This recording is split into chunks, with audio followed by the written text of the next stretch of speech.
malasa, at masarap. Ipapakita namin sa iyo kung paano ginawin ang aming lumpiang Shanghai. Para magluto ang lumpiang Shanghai, kailangan mo ng Isang librang baboy. 3 kutsara ng bawang na tatarin. 4 na kutsara ng karot na tatarin. 2 kutsara ng sibuyas na tatarin. 2 kutsara ng toyo. 1 ika-4 kutsarita ng paminta. 1 kutsarita ng asin. 1 itlog. 2 tasa ng mantika. 30 piraso na pampalot.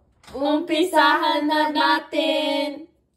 Paghaluin mo ang giniling na baboy, bawang, karat at sibuyas ang mga kamay na gamitin. Kapag hinalo lahat, haluan ang toyo, asin at paminta.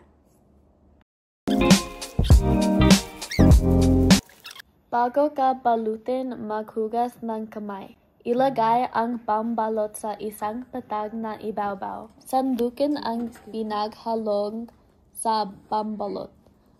Balutin ang ibabang salok. Tiklupin sa mga gilid. Pagkatapos ay igulong sa itaas. Ulitin para sa natitirang bahagi ng batch. Painitin ang mantika.